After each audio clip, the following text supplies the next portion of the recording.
কে Handiqui state open ইউনিভাৰ্চিটিৰ 2025 বৰ্ষৰ July ছিজনৰ এডমিশ্যনৰ প্ৰি ৰেজিষ্ট্ৰেশ্যনৰ ফৰ্ম মুকলি হৈছে। ফাৰ্ষ্ট মোবাইলত গুগল অপেন কৰিব, সাৰ্চ কৰিব Krishnakanta K Handiqui state open university short form search কৰিব।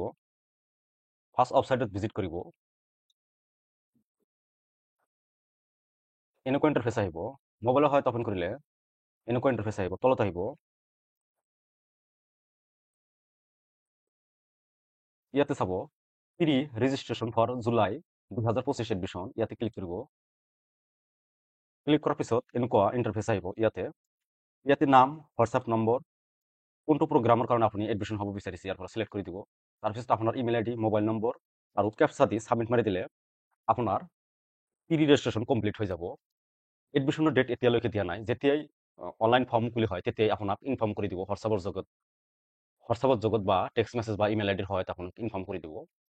আৰু যিসকলৰ ডিগ্ৰী 5th ছেমিষ্টাৰৰ বেক আছিল সেইসকলৰ এক্সামিনেশ্যনৰ নটিচ দিছে। ইয়াতে চাব যেতিয়া আপুনি মেইন ৱেবছাইটটো ভিজিট কৰিব তেতিয়া ইয়াতে মেছেজ এটা আহিব, অল্ড কোৰ্ছ বেক এক্সামিনেশ্যন 2024। ইয়াতে ক্লিক কৰিলে আপোনাৰ এক্সামৰ ৰুটিনটো ইয়াৰ পৰা ভিউ ফাইলত ক্লিক কৰিলে ইয়াৰ পৰা আপুনি ফাইলটো ডাউনলোড কৰিব পাৰিব।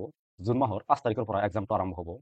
আৰু 2025 বৰ্ষৰ এডমিশ্যন ৰিলেটেড যিকোনো কোৱেশ্চন থাকিলে কমেণ্ট কৰিব, মই আনচাৰ দিবলৈ চেষ্টা কৰিম। আৰু মোৰ চেনেলটো ছাবস্ক্ৰাইব কৰিব।